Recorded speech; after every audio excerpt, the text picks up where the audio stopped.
ndio ufalme wako tena papi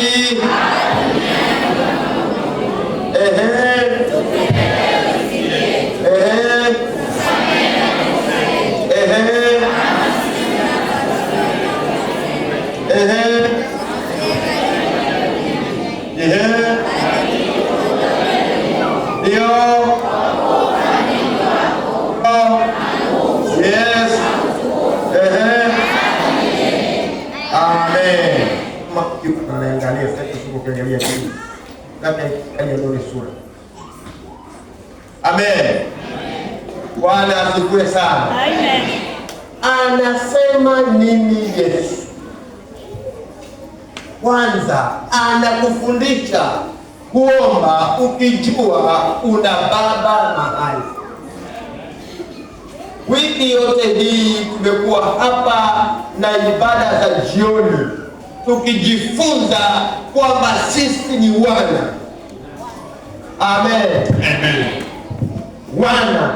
Kawaambia kuna mtu yuko hapa Mungu anamtumia kama chombo. Kuna mtu yuko hapa Mungu anamtumia kama mfanyakazi. Kuna mtu yuko hapa Mungu anamtumia kama bwana. Sote malengo ya Baba, malengo ya Mungu ni wote wageuzwe, wabadilishwe, badala ya kuwa watu wa Mungu wafanywe kuwa wana wa Mungu. Mwana ni tofauti na mtu.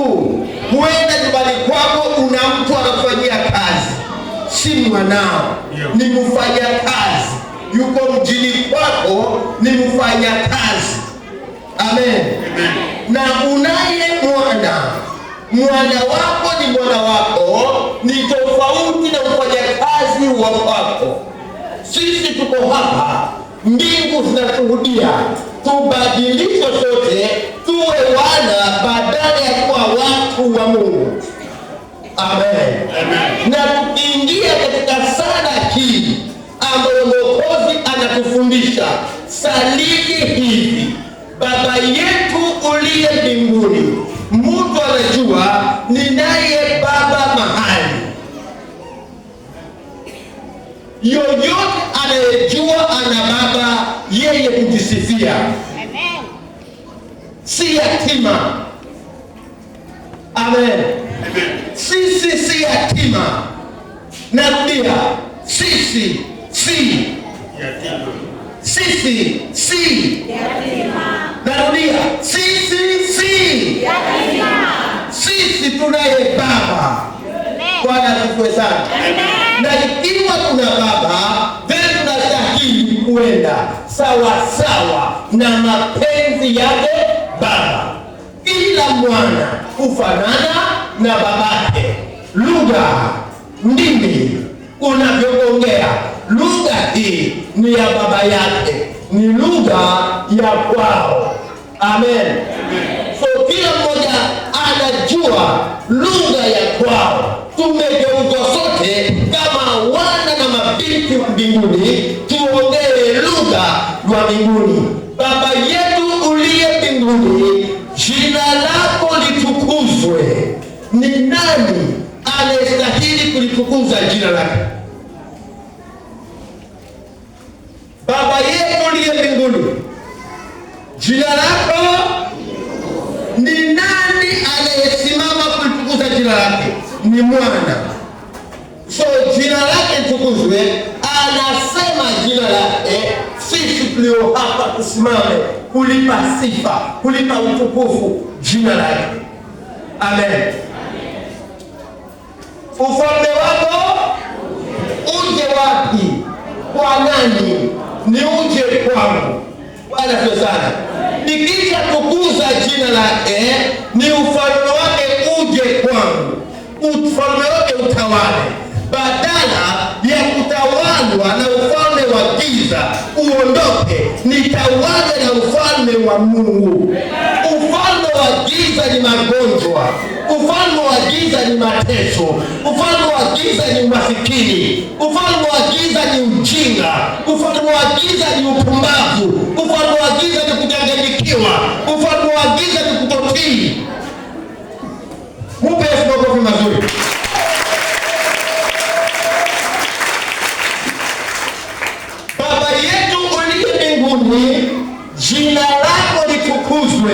ufalme wako uje unapotembea, unaponena, unapotenda, unapofanya kazi ndani ya ufalme. Hii lugha ni wachache wanaonielewa. Hii lugha ni wachache wanaonisikia. Mapenzi yako yatimizwe wapi? Hapa duniani kama yanavyotimizwa mbinguni. Ni nani ayatimize mapenzi ya Kristo? Ni mwana. Kama ni mwana ni nani? Mimi hapa. Hapana, si wewe. Ni mimi. Hapana, si wewe. Ni mimi. Hapana, si wewe. Ni mimi hapa. Mwana hapa ni mimi, si wewe. Mwana ni nani? Ni mimi. Mwana ni nani? Ni mimi. Hapana. Mwana ni mimi. Mwana ni nani? Bwana Shetani. Mwana ni nani? Hapana, ni mimi hapa. Bwana Shetani. Mwana ni nani? Mapenzi yako yatimizwe hapa duniani kama yanatimizwa kule mbinguni. Ikiwa mbinguni wanayatimiza, then mimi nani? Mimi binafsi niyatimize mapenzi ya Baba. Na ikiwa mapenzi hapa niyatimize, lazima niongee kimungu, nitende kimungu, nifanye kimungu, nifanye vile Mungu anavyotaka. Vile vinafanyika mbinguni hapa pia vifanyike vivyo. Amen. Mwangalie mwenzako, mfanyie Bwana asifiwe sana. Bwana asifiwe sana. Bwana asifiwe sana. Mapenzi yetu yatimizwe hapa kama anavyotimizwa wapi? Utupe leo riziki yetu. Utusamehe makosa yetu kama hapana, sio sisi. Kama hapana, si wewe. Kama hapana, mimi hapa. Si wewe. Wewe hujakubali kusamehea. Kama mimi ninavyomsamehe aliyenikosa, usinitie majaribuni, uniokoe na wako ufalme na hata amen. Vili mesha kula. Vili mesha.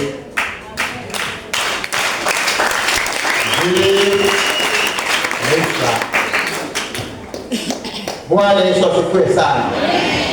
Mwana, kuna aina za wana. Kuna aina za wana. Kuna mwana mtiifu na kuna mwana asiyetii.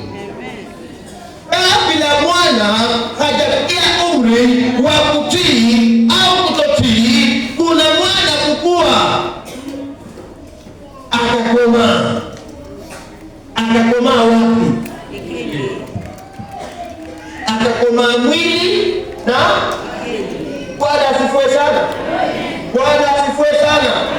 Nataka kujua na Mungu anataka kujua, wewe ni mwana uliyekomaa au bado ni mwana haijakomaa? Kila mtu na kila mzazi mwenye mwana humjua mwanawe, huyu mwana amekomaa au bado hajakomaa.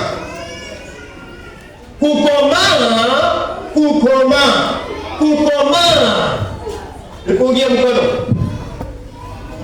Rudisha chini. Kama kuna mtu aliyekomaa weke mkono juu. Kama kuna mtu aliyekomaa. Siangalii mvi. Siangalii ndevu. Wakati sana. Amen. Siangalii nywele za hapa chini wapi. Nimekomaa. Nimemea nini hapa.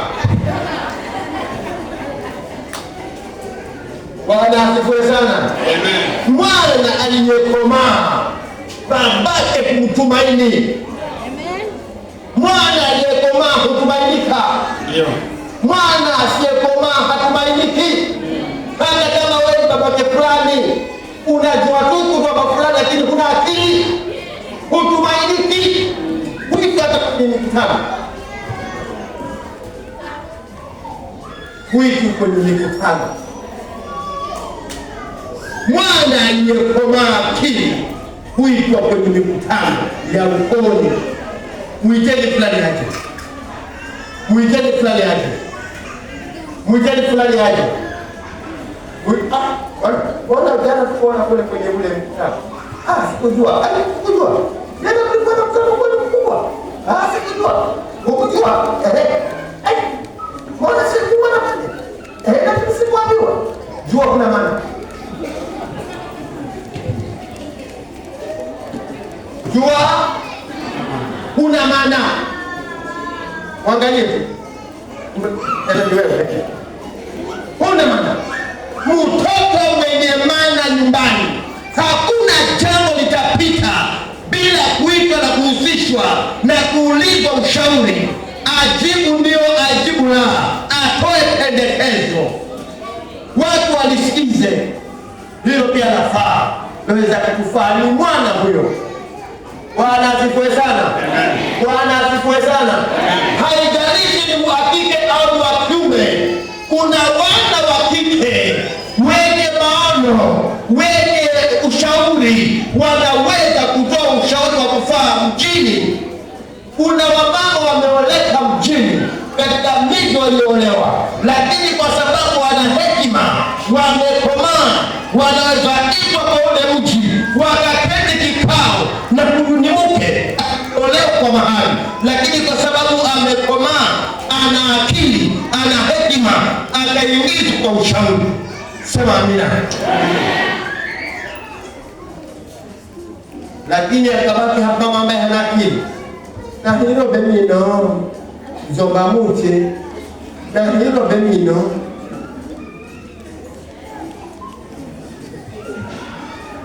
nisikize vizuri. Mtu mwenye akili na mama mwenye hekima hawezi sema na hilo bemino. Na lipi mimi? Mwenye akili anaitwa, anakaa kwenye kikao, anasikiza ushauri, anatoa pendekezo.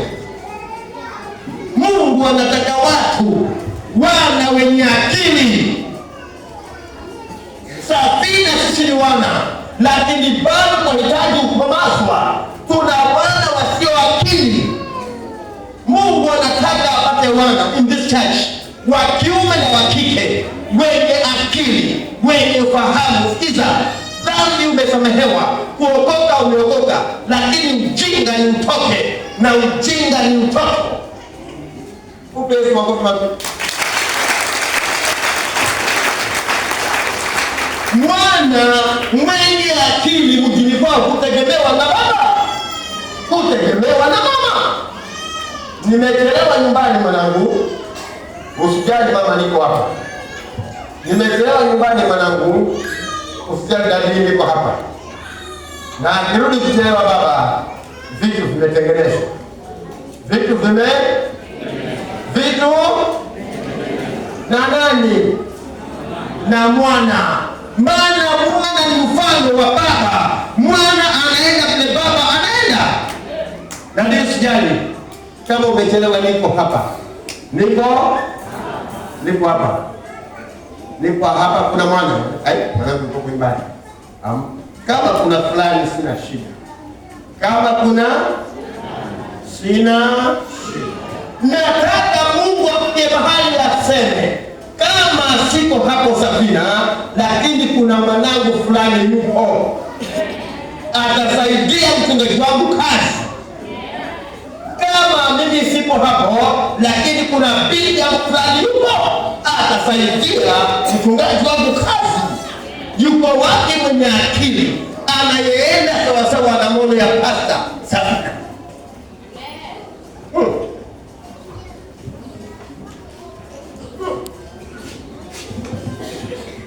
Pasta, sija kuelewa kabisa unasema nini. Sijaelewa mimi. Bwana asifiwe sana. Nimekuja mapema, maana nitakaa hapa sana. Nimekata vipindi vingine nije mapema, maana leo nimeamua nishinde kuongea. na nitaongea mpaka mwenyewe aseme tosha, aenda kutoka hapa kurudi. Nataka ujijue wewe ni mwana mwenye akili au ni mwana usiyekomaa au ni mwana ambaye hukumailiki nyumbani. Mwana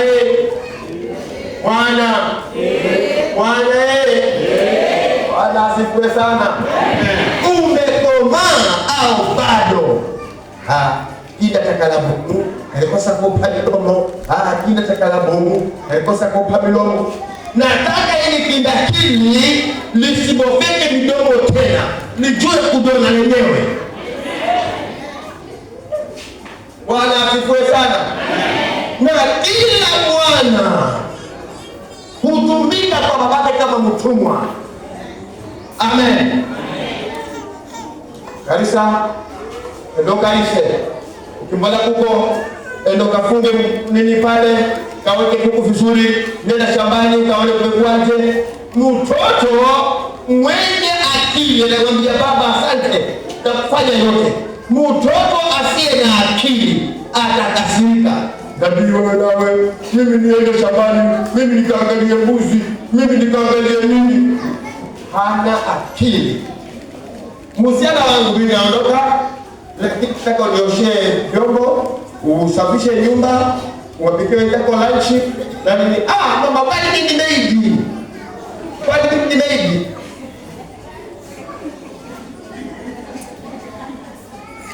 Kwani mimi nimeidi? Nioke vyombo, nipige deki nyumba, nikapike chakula, sijui nifanye nini. Mama, shauri yako na mji wako. Shauri yako. Je, ni mwana huyo? Na ndio wewe hapo.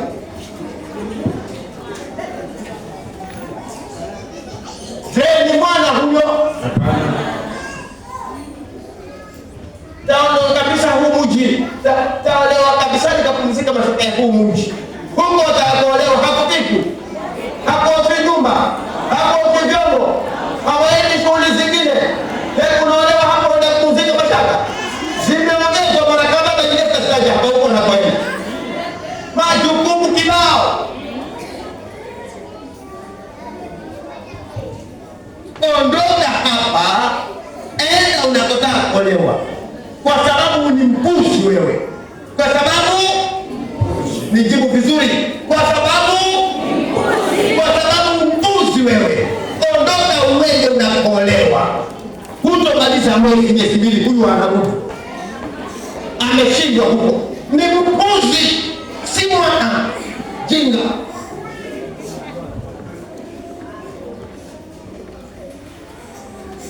Baba yetu uliye mbinguni, anayemtaja Mungu kwa babake Mungu aliyekomaa, mwenye akili, anayeweza kuwaza.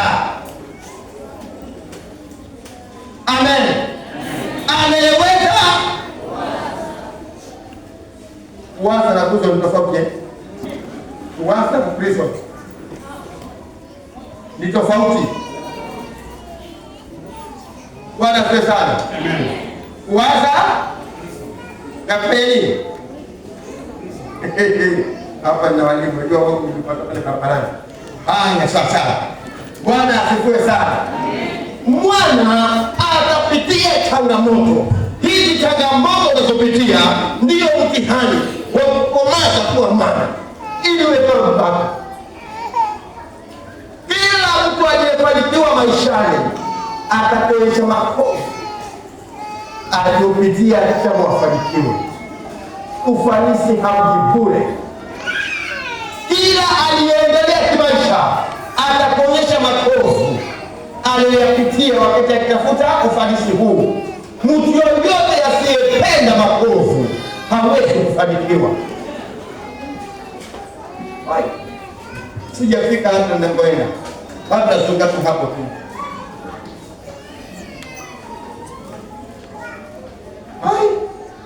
Bwana asifiwe sana. Iwapo baba mzazi ana wana na mabinti aliyowazaa wenye akili na hekima, wanaojua kumtii mzazi wao, baba huyo hana mashaka. Anajua kwa nyumbani nina wana na mabinti Umekuja shule gani mzee? Nataka kuona baba. Unataka na baba? Hapa alikuja akachukua 2000 kwa nyumbani akapiga shule. Sasa haina haja udai, nidai nini hapa? Na usitaki kudai tena. Nidai mimi hapa. Naenda peleka ripoti kwa baba. Bwana asifiwe sana. Bwana asifiwe sana. Bwana asifiwe sana. Ile baba angetaka kufanya, then mwana anasimama mahali pa babake.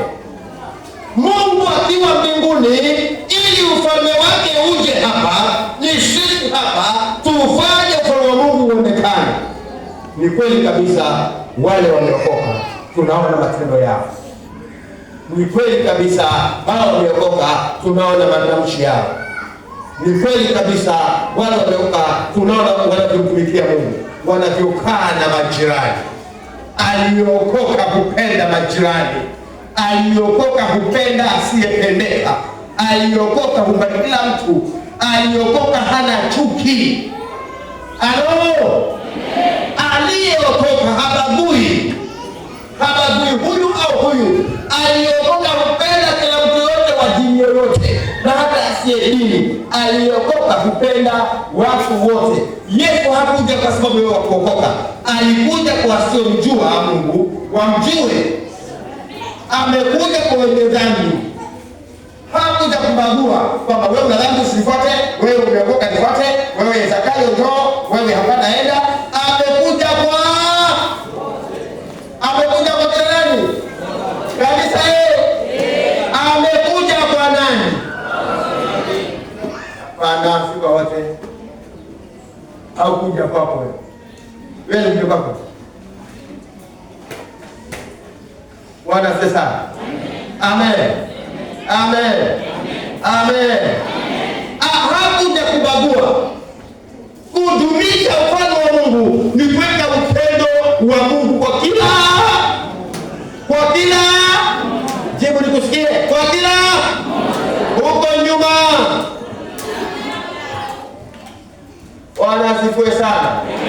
Amen. So tukisema baba yetu mizi sote, tuna baba aliye wapi? Mapenzi yake yatimizwe hapa, mimi na wewe yatimize, ndipo ufalme wake uje na mapenzi yake yatendeke hapa kama mbinguni. Mbinguni hawajanyamaziana wala kukosa kusalimiana, wanapendana. Kwa sababu hiyo hawahitaji kitu, wana ujazo. Amen. Amen. Bwana hapa tuna Mr. Kanisa na Madam Susan, these are teachers na mpendo. These are teachers what profession. Kitambo awe mwalimu, alikuwa mwanafunzi, anaweza kukumbuka mwalimu wake wa klasi ya kwanza alimfunza nini. Anaweza kuinuka akakumbuka alivyoketia mtihani wa klasi 4 au 7 wakati ule wa nyuma. Anaweza kukumbuka alivyoendelea kusoma na alivyofundishwa kitambo aja qualify kuwa mwalimu. Amepitia na mitihani mingi sana, amepitia na majaribu mingi sana. Bwana asifiwe. Hawajasoma kama tajiri, walisoma kwa nyumbani kama maskini. Huenda walishinda njaa siku moja bila chakula, huenda walienda shule siku nyingine na nguo chafu bila kufuliwa. Walivumilia hayo yote. Walikosa siku moja, walichapwa fimbo, walikubali kuchapwa na mwalimu, kuadhibiwa. Wakati mwingine alichapwa bila makosa kwa sababu class monitor hawaelewani, akamweka noisemaker makosa kama huyo. Wanaanza sana. Kwa sababu class monitor hamuelewani, akuandike noisemaker kimakosa. Ili utabwe akikuangalia, wakavumilia. Please, I'm innocent. I'm innocent. Hapana, umeandikwa hapa, wewe noisemaker. Sawa. Kitambo kile cha haki na Mr. Kanisa ulikuwa unachapa huku sehemu za kukaa sana. Vipi ninyi mnaosoma hivi mna raha sana. Wakati ule wetu ulikuwa unachapa bila kuruhusiwa. Au chapu hizo tunaita safu pia ndio chapu kwa hiyo. What is safu in Swahili? Wanaanza sana. Na wasema kama hawatapigwa huku maana kuna vitu vilivyo delicate. Wanagonga huku na rula. Hizi madole na rula. Maana huko kwezi chapwa. Maana kuna mambo kuna delicate.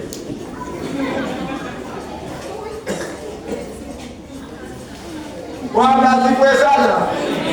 Walivumilia yote, wakayapita yote, na wakafikia mahali wa kuitwa mwalimu.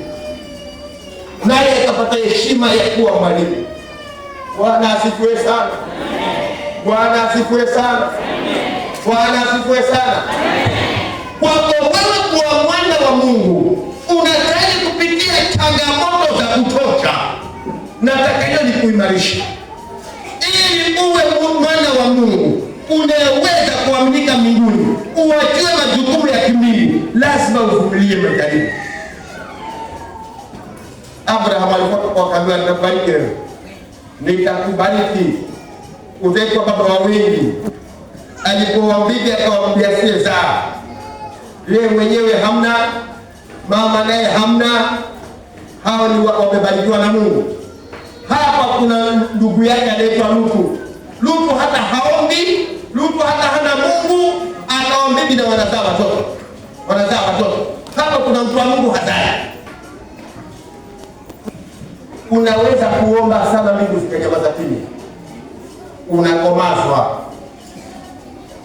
Unaweza kupitia majaribu mazito sana useme Mungu simenikataa. Huyu hata haombi anafanikiwa. Wewe majaribu yako ni mazito. Kila siku majaribu unakomazwa. Unakomazwa. Unakomazwa. Unakomazwa. Unakomazwa. Kukomazwa si rahisi. Kukomazwa ni changamoto, majaribu makali sana. Kukomazwa. Anayekomazwa kupitia majaribu mazito. Kukomazwa si rahisi. Kukomazwa si rahisi. Utaona mbingu hazikujibu wewe.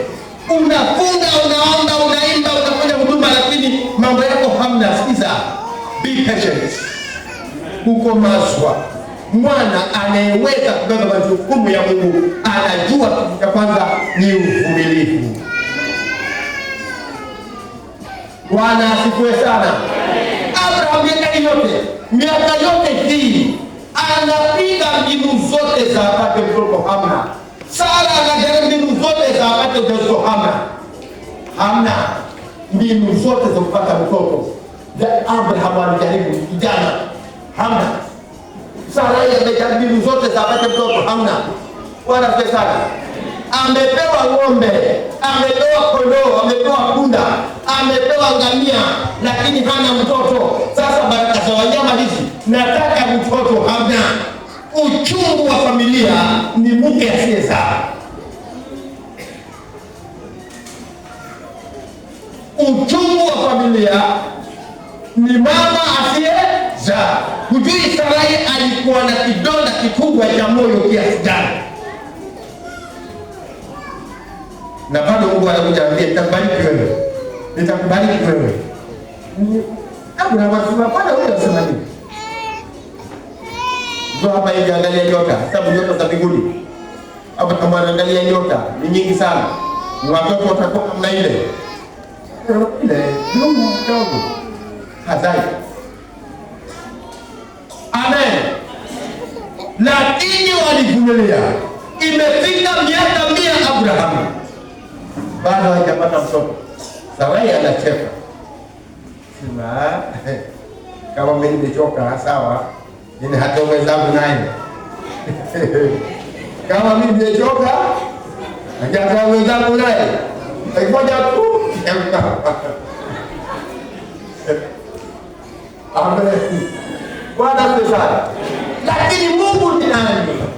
Mungu ni nani? Isaka alizaliwa hakuzaliwa? Isaka alizaliwa hakuzaliwa? Au walikuwa watoto mtu? Walimzaa wewe? Nisikize vizuri. wamemzaa Isaka. Unafikiri nyumba ina raha ya namna gani? Mji una raha ya namna gani? Mji una raha ya hebu pesa vigelegele vizuri.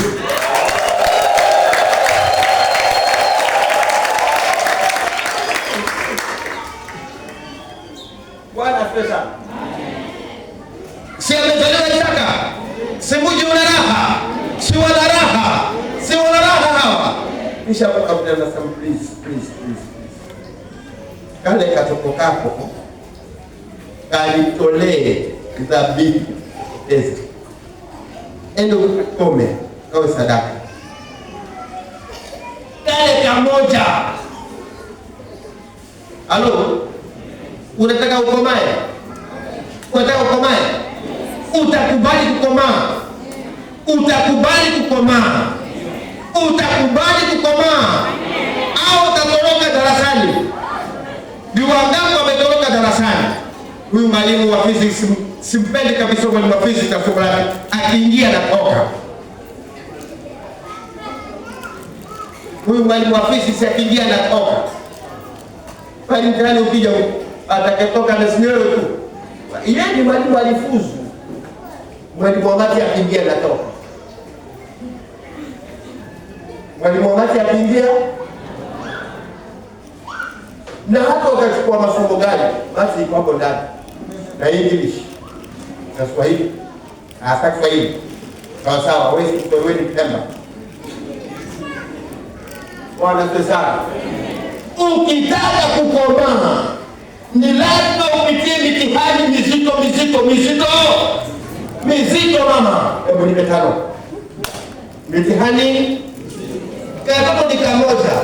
Mungu anataka katobo. Kachukua kitome. Kabla wewe kufanya. Oh, naongea haraka. Kwa nini Abrahamu hakumueleza Sara mkewe habari za Isaka kwenda kulewa sadaka? Nini hapa yote ni masara hii hapa, masara yote hapa. Mbona Abrahamu hakuambia Sara mkewe kwamba Mungu ametaka mtoto huyu tukamtoe sadaka ya mtoto?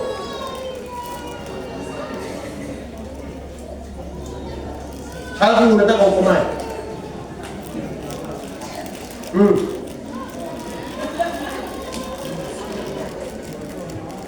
Amen. Kama ingekuwa ni wewe, mtoto huyo ni mmoja. Na huyo mtoto mmoja anatakikana. Anatakikana. Ndio anataka Mungu. Anataka kutoka. Kisha katuka kutoka huyo. Ndio bwana. Ukisema safari suru tena wala. Bwana tazama. Ukitaka kukomaa utapewa majaribu mazito kulingana na imani yako, ili Mungu akupime unaweza au huwezi. Bwana sifiwe sana. Lakini hata hivyo Abraham akashinda 100%. Mungu Abraham akamwambia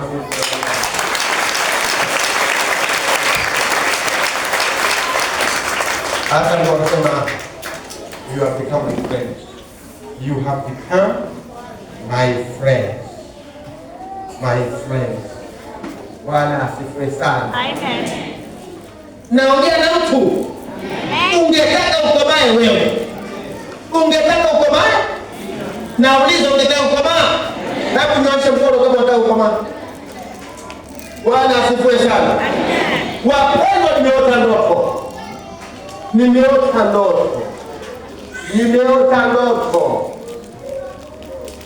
Tumefunga miganda na hawa ndugu zangu, lakini miganda wangu ukasimama na wewe ukainama.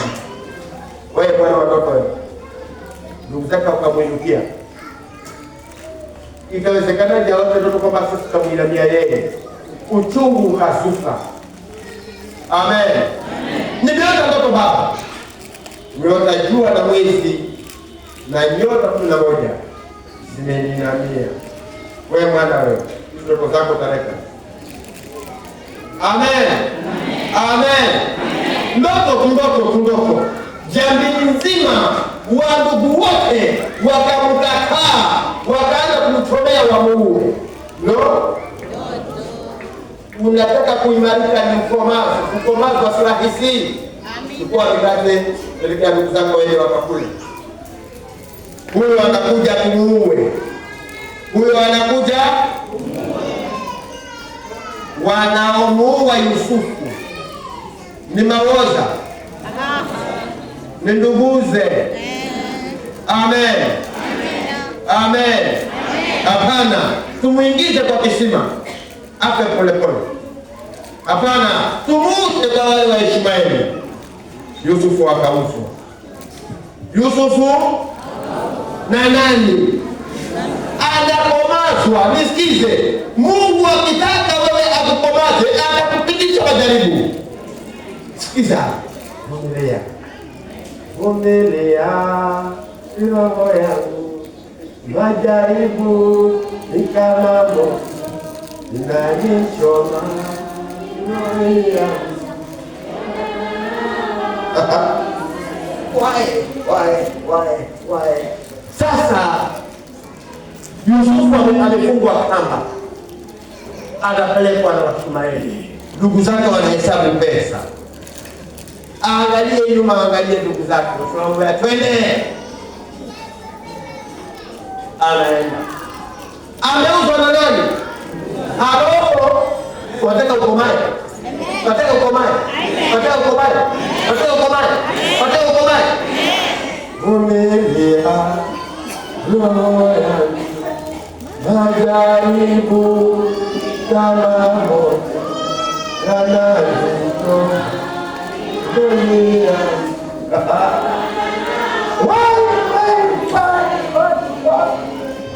Mara akafikishwa kwa Potifa, akanunuliwa na Potifa, akafanywa kuwa maid, houseboy nyumbani mwa Potifa. Pepo akamwinua bibi wa Potifa, akamfuata kijana.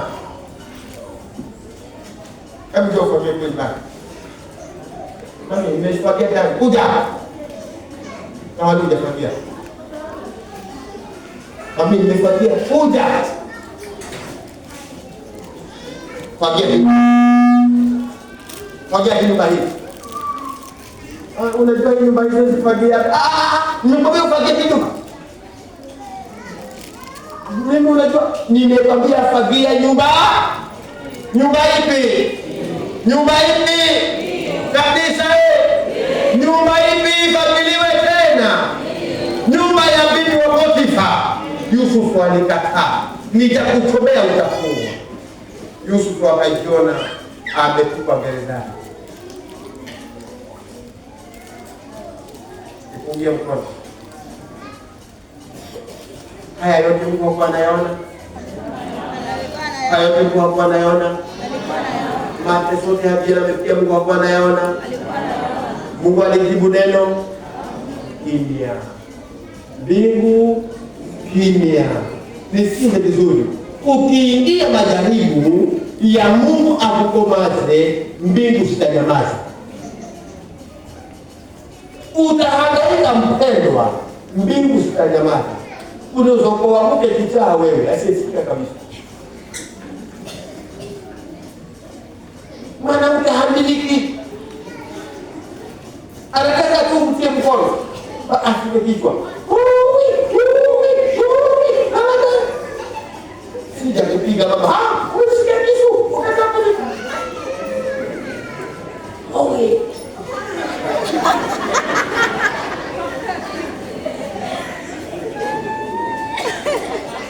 Amen. Ikiwa Mungu ni akuinue, utapitia majaribu, utapitia mateso, utapitia vita tavyeleki. Yusufu gerezani, ndugu zake wataka kumuua. Alipodia kitukufu akauzwa. Ameuzwa kwa muji huu. Mama naye atakubaki kijana. Kijana amekataa, ametupwa gerezani.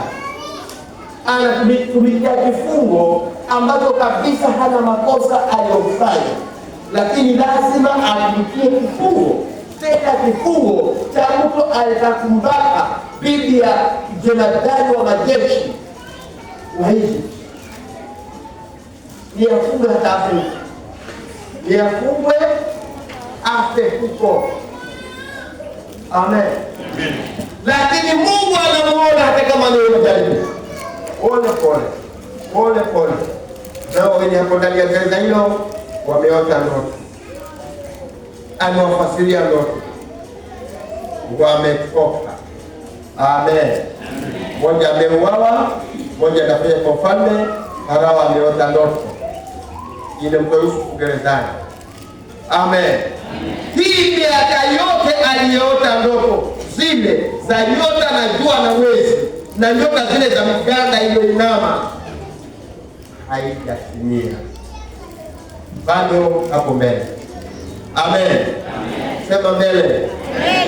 Baraka ziko mbele. Baraka ziko mbele. Baraka ziko mbele. Usijikinaye tu tunakumba sumu. Mimi basi wacha ninywe sumu kabisa, acha nijitwe kitanzi, mimi jui nini? Jinga.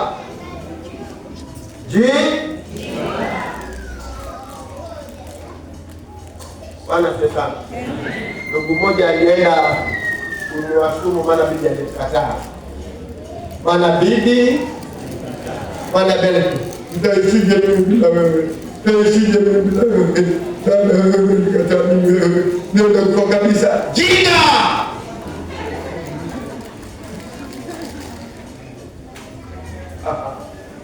Sasa nakwambia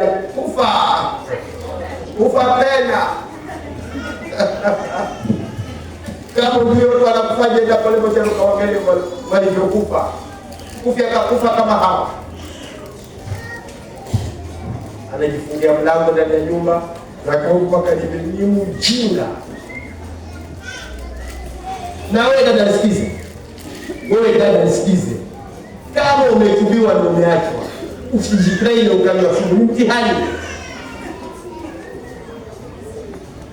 Kama umetubiwa na umeachwa, usijikrai ati kwa sababu maana umeachwa kabla.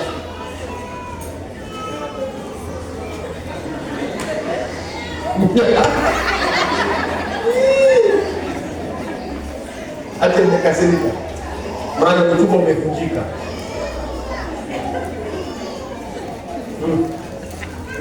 Si ule chakula ati halali kitandani, aende kujitupa chini, maana ameachwa. Umujinga.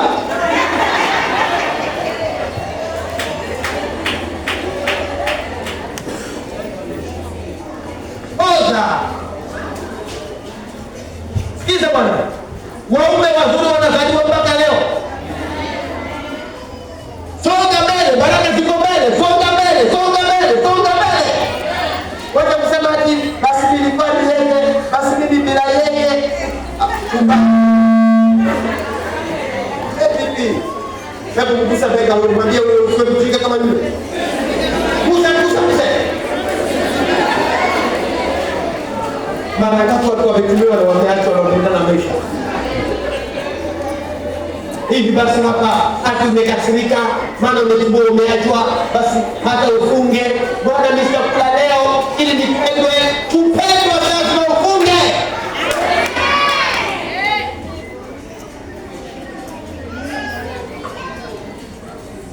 Koma.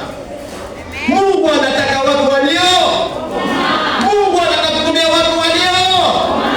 Mungu anataka kutumia watu walio koma. Si mwana wa Mungu hapa ambaye hajakomaa.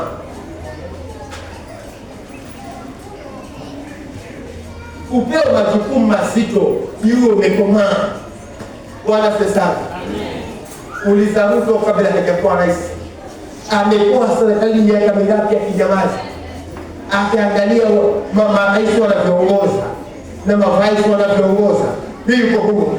Ni mbunge, mara minister, mara mbunge. Yuko huko.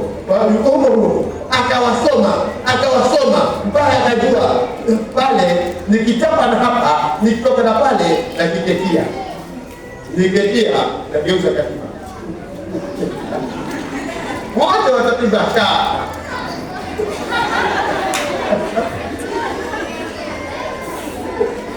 Wala asifiwe sana. Hivi hawana haja naye. vizuri, alikoanzia si hapa unapopaona. Kung'oa mzizi huu si rahisi, amekomazwa. Ninakufundisha kukomaa ndani ya Injili, ni ukomae. Utakataliwa na watu, komaa. Utatukana na watu, komaa. Utasikizwa maneno, komaa. Utakuwa maskini, komaa. Utadaiwa madeni, komaa. Lazima ukomae. Mungu anataka mtu anayejua kukomaa. Kukomaa ni mitihani. Mitihani ni majaribu. Upe kongopi wazuri.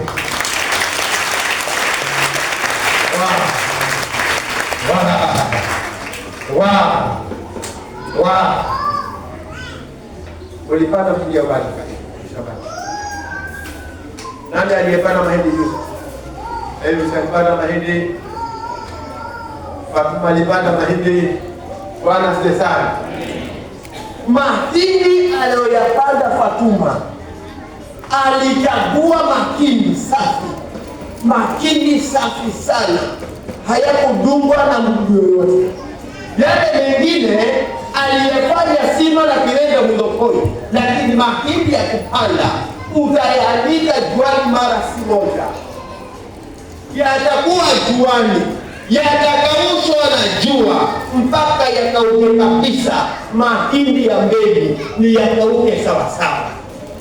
Ukitaka utumike mtu wa maana, utakaushwa sawasawa.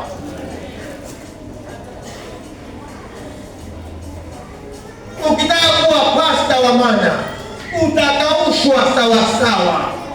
Sina shaka wa maana, asante. Tukajini muujiza. Mungu hufiki mahali. Ukitaka kuwa mtumishi, utakaushwa.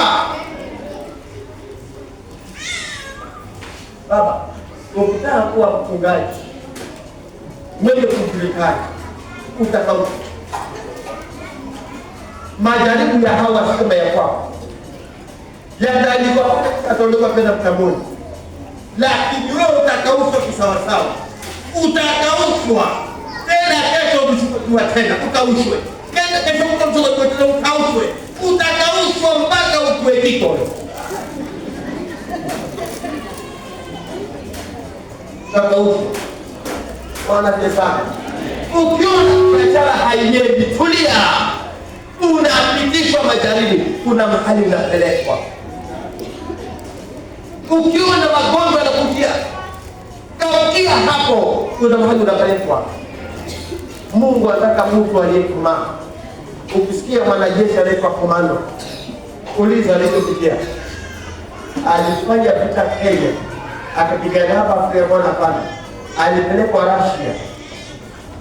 Alipigana Russia. Ameenda hizo hizo wakati. Amekuja anajua ni komando hiyo. Ukiona mshirika amekuwa mhuduma aliyekomaa, nisikize vizuri, amejaribiwa. Si kitu kidogo tu hapo umekatani. Unajua majaribu nawe. Ndio majaribu. Kitu kidogo tu unakasikia washirika. Pasta mzima unawakasikia washirika.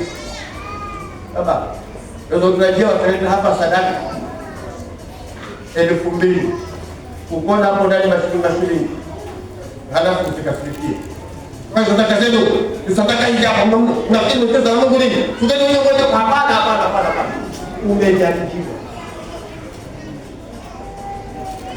Umejaribiwa. Bwana sasa. Kila mchungaji na kila askofu mnayemwona amesimama, uliza maisha yake. Alijaribiwa. Bwana sasa. Tumekuwa na mashamani wengi in this church. Walishindwa na majaribu. Walipoingizwa kwa mtego. Kwenye mtego. Kwanza yule anamsema watu wengine yule mtafanya. Kasema anafanyaje? Vingine vinaanguka, vingine vinabaki. Vile vitakavyobaki navyo anafanya hivi, alafu anafanya hivi, anatoa vingine, anabakia vile kwenye uteo. Utapepetwa wewe. Safina yeye, safina yeye. Hebu niupungie mkono. Unataka kuimarika? Uwe gangari. Gangari Kigoma. Uwe gangari Kigoma. Bwana asifiwe sana. Utapepetwa mama. Utaingizwa kwa majaribu. Utapelekwa virongi. Kubali kwenda virongi. Bwana asifiwe sana. Ila alifanikiwa. Aliimarishwa. Kuimarishwa majaribu. Ukitaka kuwa mwana wa Mungu, kubali kwenda hii njia. Sikia nini? Si rahisi. Ukifikia pale ulipo sasa hivi. Mwanzo ulipotoka, ukaambia mwingine hapo uliyopata, ukaambia mwingine mama aliyopanga. Na ukuli. Amen. Mtu aliyekomaa anajua nilivyo navyo ni vya Bwana. Akitaka Bwana ampa vyote na yeye atanipa vingine. Mungu aliyekomaa anamjua Mungu sawa sawa, kwamba Mungu si muongo. Unaweza ulete taifa yako, hali mambo yako hayaendi. Ulete taifa ile ufilisike. Ikuseme basi wale ambao hawana Mungu wanafanikiwa, ni mwenye Mungu atasifanikiwi, hata nitaacha kusema Mungu umbavu. Lutu alikuwa na wasichana wazuri, Abraham hana. Nikamata vizuri. Lutu alikuwa na wasichana na Abrahamu hana. Abrahamu akaendelea na ndoa yake hana. Lakini walipoingia Sodoma, hiyo mtaji ulikiona. Hiyo changazi mpaka sasa yuko hapo. Changazi ni yangu. Ongea Sodoma ni Mungu. Hata hivi kwa. Nisikize vizuri. Unaweza ukaona una baraka wewe. Nisikize kuwa mwana, nisikize uwe mwana, nisikize uwe mwana, nisikize uwe mwana, nisikize uwe mwana wa Mungu. Ukiwa mwana wa Mungu, kila kitu ni chako. Nyumba nzuri ni zako, magari mazuri ni yako, ng'ombe nzuri yote ni ya kwako. Ukiwa mwana, lakini mpaka uingizwe kwa mitihani, mpaka ukomae. Amen. Amen. Ndio mkono tena. Mungu aliyekomaa kama nini hivi nilivyo hapa. Waonaje kawa? Sadaka ya Jumapili. Nitoke mahali ya kitu kile. Nitembee na jatoa sadaka hapa. Shilingi 200. Hivi nilivyo. Shilingi 100. Wote shilingi 100. Wote shilingi 50. Yaani nitoke pale, nije hapa, nitoe 200. Hivi nilivyo. Sifia.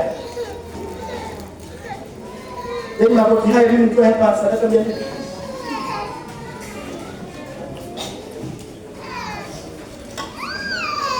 Wow. Wanataka vizuri. Ikiwa mimi siwezi kufanya kama namna hiyo, wewe utoke hapo, unakuja kumpa sadaka Mungu aliyepatia uzima huo. Shilingi 50. Mtu aliyekomaa kama wewe. Mtu aliyekomaa? Nisikize vizuri. Mtu aliyekomaa kama wewe, ambao unajua shilingi 50 hata kule shule kutoka ulipata laki. Kuna aibu, unaenda mbele za Mungu, uenda kupatia shilingi 50. Umekafikia mpaka amekuwa na aibu.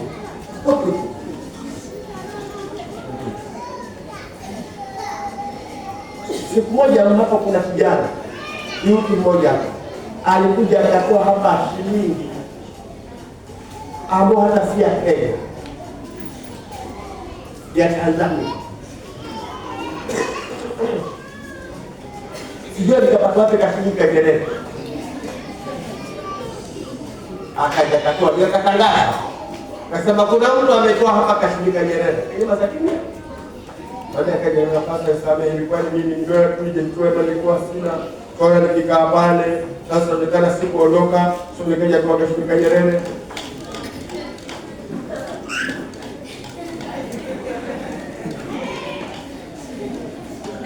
Wana wazimu mpaka utoe nguo. Unajiheshimu, unataka ukabidhiwe vitu vizito, unajiheshimu, unajijua wewe, unataka Mungu akusikie. Umekomaa, umekomaa.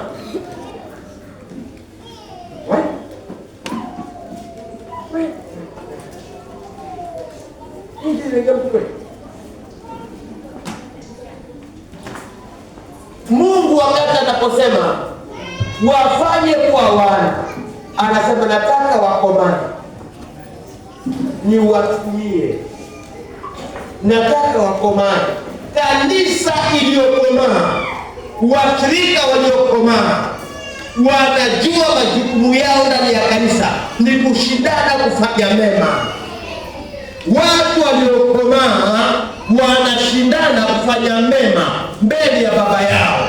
Alipoitwa Esau abarikiwe, alipotewa Yusufu, Yakobo alichukua baraka.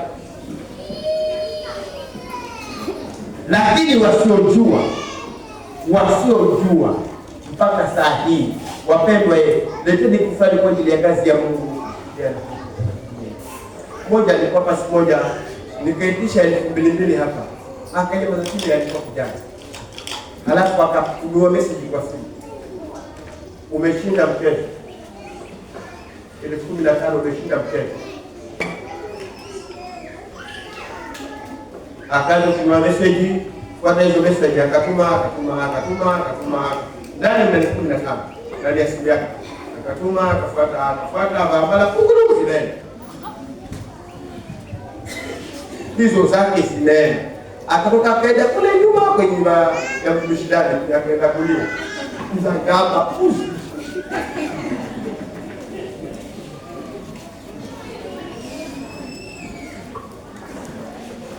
Nisikie. Kazi yangu ni kuimarisha ili Mungu ajivunie wewe, ili Mungu ajifanyikie wewe, ili Mungu ajue na mtu ni wewe, ili Mungu ajue kuna mtu ni wewe,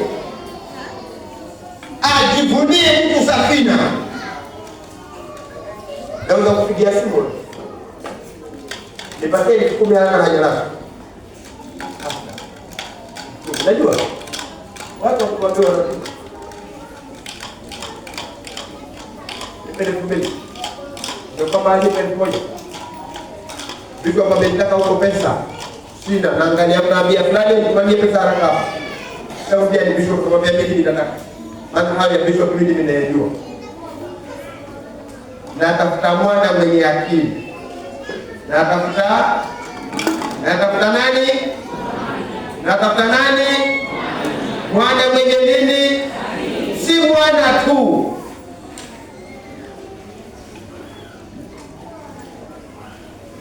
si mwana tu.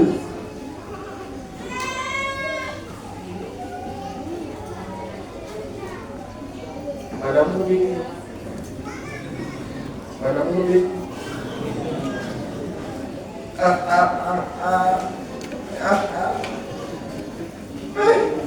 wanapesana. Ukiona babako hakuitishi chochote, jiulize maswali wewe. Ukiona babako hakutambui, hakuitishi chochote kabisa, hakuitishi kitu,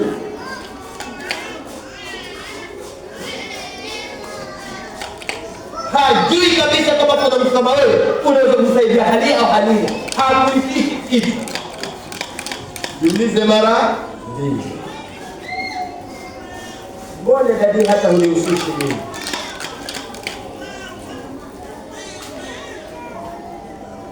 Wanafesana. Bishop alikuwa na shida, akihitaji fedha, wa kwanza kupigia ni Changawa. ni mimi hapa. Bwana asifiwe sana. Kitambo alijua ni mtu wa maana, nimepigwa sana. Amen. Nilipokuwa kwa SK pamoja na huyu mama na huyu mama na huyu hapa na wengine, hata huyu tulikuwa sote huko hivi ali na wengine wengi hapa, sikufanya kosa lolote SK. Ndipo Daudi nzima wakanifuata hapa waje waone ripoti. Bishop, Vicar General, Archdeacon, area D wakanifuata hapa, wakaja kula lunch hapa. Walipokuja wakakuta niko vile hata nimesongea mbele. Bishop yule alikuja kwa matoza kibanda madhabahu. Bishop katika banda na Vicar General, hao ni watu wakubwa. Ukisikia mtu wa Vicar General na provost ni watu wakubwa, hiyo ndio diocese. Wakaingia ofisi yangu, wakala, wakashiba, kawapatia askofu bahasha 10,000 mfukoni. Enda kanambia mtumishi, ukihitaji chochote hapa Jose tangu hiyo. Walikuwa wamekuja ikiwezekana wanishawishi wanirudishe SK. Wanajua mimi ni mtu wa maana kwao. Hakuna mchungaji au mwinjilisti aliyefanya huduma na akafungua makanisa mengi huko SK kuliko mimi. Naweza kujivunia. Na kama yuko na asma,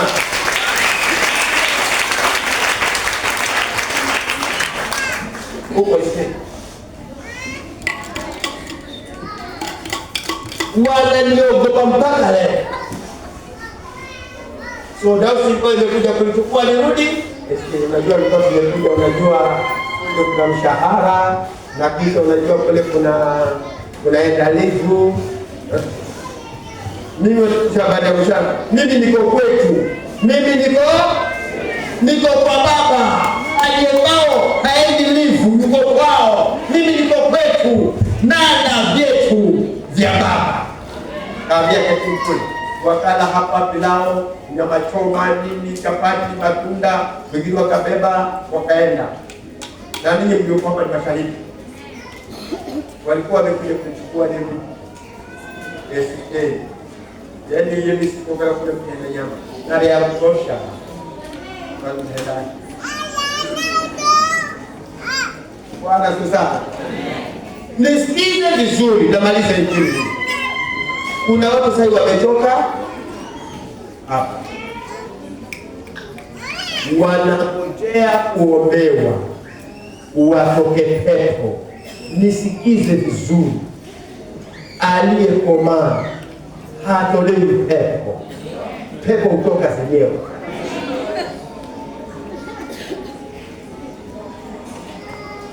Nisikize vizuri, aliyekomaa ana nguvu za Roho Mtakatifu, mbingu za mlinda.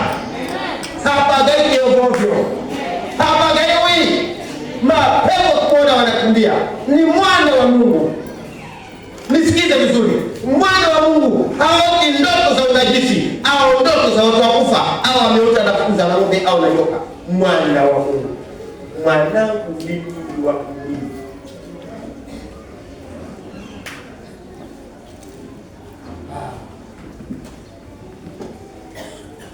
Mwana wa safina ni mwana wa safina, na kila aendapo ni kiongozi.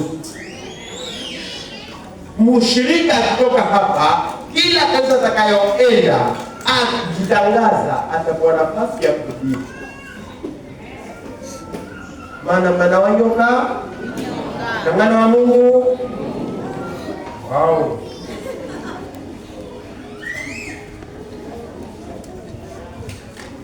Umenipata vizuri? Umenipata vizuri? Utakaposhika injili kimekupa, na injili hii haihubiriwi makanisa mengi, inahubiriwa watu maalum kama ninyi hivi hapa.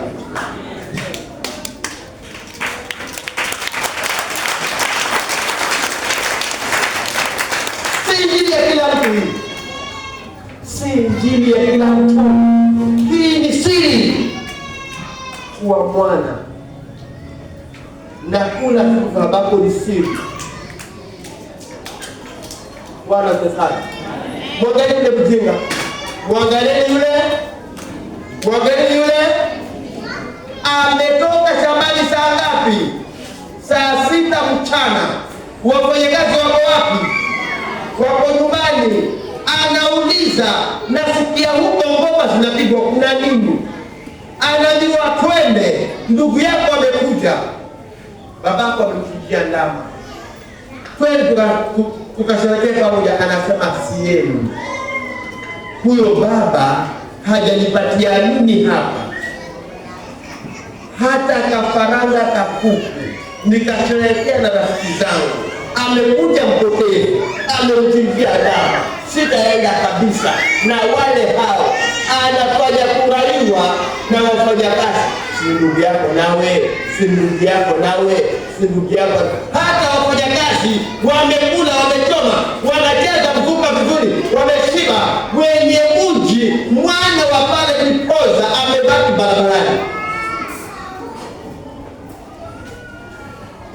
Sitaki iwe ni wewe. Kwa leo nataka ukumani, na kama una roho ya uchanga, wacha ndio utakayoitwa leo.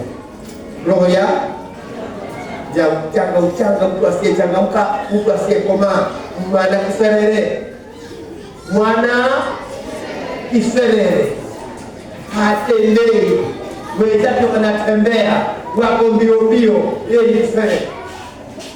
Kila siku mshirika mchanga kama mimi. Leo komawe. Leo halo, leo mabia leo koma ukuse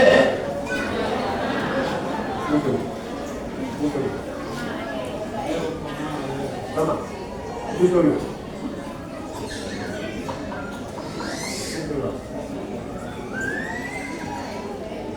mwambie, uniambie ukomae. Koma tangu mzima, waza kiutu uzima, omba kiutu uzima, tembea kiutu uzima, chunga nyumba yako kiutu uzima. Zona message, utapata message, nenda kweli, enda.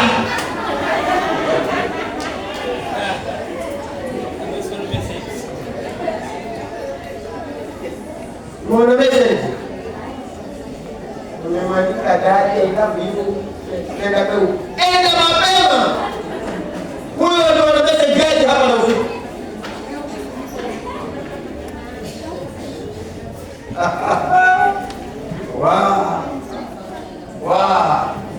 Ondoa mambo ya utoto, wokovu ni kukomaa, wokovu ni kuzima. Nenda kiutu uzima, omba kiutu uzima, mtoe Mungu kiutu uzima. Amen. Amua vipi kiutu uzima. Bwana siwe sana. Bwana siwe sana. Weza kuwa na mganda ndugu, akakupeleka mpaka ukasema naenda kulaisha kabisa, leo uko nyumbani. Israeli anafanya vitu kwa kusudi, ambaye kwa mkungi mkanyanyika tawaja kundaliwa, lakini wacha tu wende pole, lakini ukomae. Nitawacha kabisa yule mwanamume, maana halinuli hata sabuni, haipata zakuta, haniongezee kope zangu zile ndogo, nataka niongezee zile manifanyii, nitamwacha. Tatafuta mtu wa kunipaka rangi na za milioni. Amen. Nisikize vizuri. Huko wanakwenda wenye kupaka kwa Israeli, utapigia simu akwambie lala hapa chini. fulani aketi juu yako alisema ashinde kwa mimi kwa nini?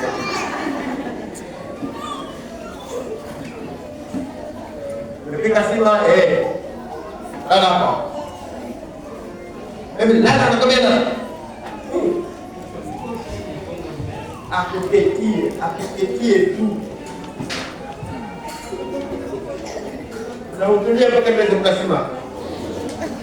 Au hujapata mexrani wewe.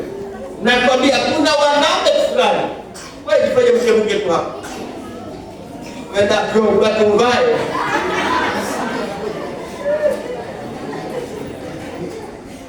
Ale simo uliofika wewe. Ale mpaka shida yao mkono. Alafu ile ikachukua ile ya Mungu. Ondoka usikuje. Ni wewe na yeye. Ulimtafuta mwenyewe. Ngoja kutengeneza. Nitaporoka mimi kutoka na kufuata. Kuna watu hawaogopi hata ukaenda nakwambia. Kwanza sikwache mpaka useme mimi wewe. Mimi nusika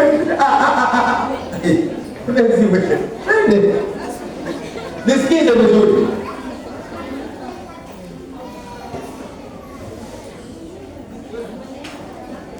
Bwana Yesu. Simama pole pole. Simama.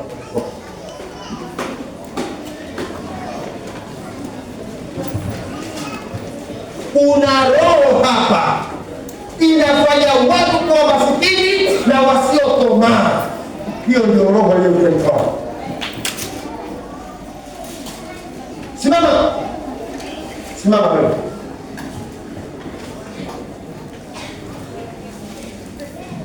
Nikisema simama kwa kila mmoja anasimama. Kama huwezi ndio hapo uketi hapo madhabahu. Nikisema simama, simama. Amen. Amen. Uweke mkono wa kulia juu. Sema Baba. Wewe ni baba yangu. Nimekuwa mwanao. Lakini siyekomaa. Ninafanya vitu vya kitoto kila wakati. Havikupi shangwe Baba. Hivi leo nataka niokoke. Iwe kitu kizima. Nifanye vitu vya kitu kizima. Niongee kitu kizima. Niongee kitu kizima. Ninende kama mtu mzima. Nitende kama mtu mzima. Kuanzia leo nakataa kuwa mtoto. Nakataa kuwa mtoto. Naomba niwe mtu mzima. Mwenye akili. Mwenye akili. Mwenye heshima. Mwenye heshima. Na wewe pepo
wakati kuna roho aliyefanya msako kushika pepo anayefanya huyu asimali, anatembea.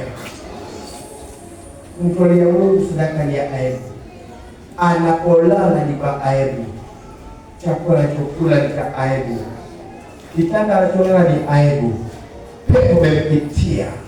Sasa roho Mungu anafanya msako, anakamata, na akija kwako usimzuie,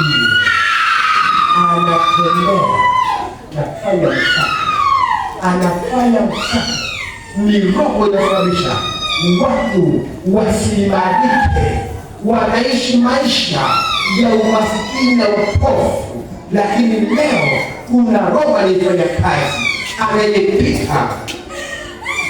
Sie peke yake, unamzuia roho wewe, unamzuia na unajua kabisa kazi zako ni za aibu, biashara yako ni ya aibu, hupanuki. Sadaka yako inakuwa shilingi 50 kila Jumapili. Husikii uchungu, husikii aibu wewe. Kuimarika kwa nini? Leo ni kwa imarika. Leo chakula chako cha aibu. Yaani unapambazuka asubuhi, hujui utakula nini, lakini leo kumekuja roho ya uzima inayoweza kupatia budget nzuri. Hapana.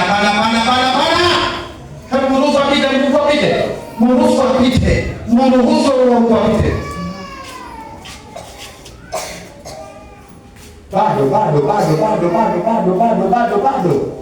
Bado. Ni kwa sababu hukunielewa wewe.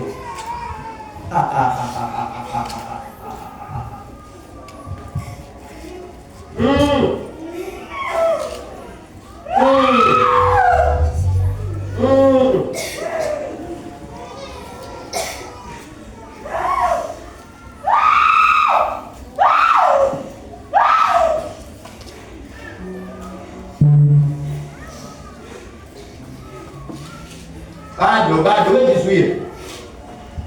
Anapopita huyo roho huyo, anayekuja nyuma ndio kwenye unasikiliza zaidi.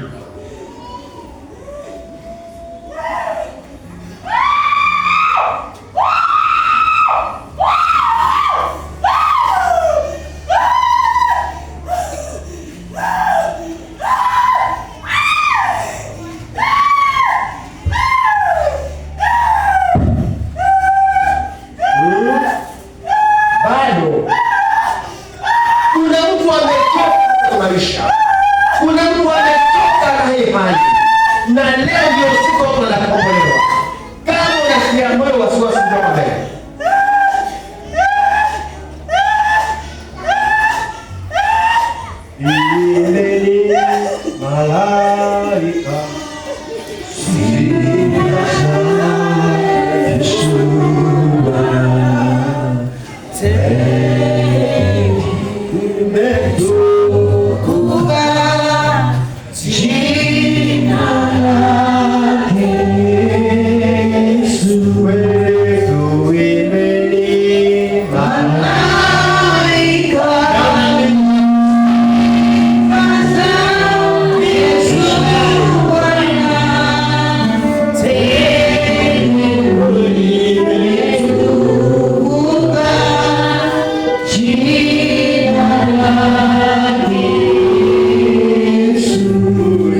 kumtoka mtu, inamtoka mtu ambaye amejua na ameikataa. Unafikiri maisha ya kawaida, lakini si maisha ya kawaida. Sivyo Mungu alivyokuandalia uwe namna hii. Mungu alikuandalia maisha mema na mazuri na uzima na ufanisi na afya, lakini roho ya giza imekuja ili kufanya masikini na upofu na aibu. Leo nasema macho yako yafunguke kwa jina la Yesu. Funguka macho upate kuona.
unajua mambo yako hayaendi vizuri, siku zote unakaa mambo yako hayaendi. Leo ni mabadiliko. Mungu anataka kuwa na watu wanaoweza kutumainika, watu wanaoweza kutumainika, watu wanaotumika. Leo lazima kila mfano kila asikie kidogo kutumainika.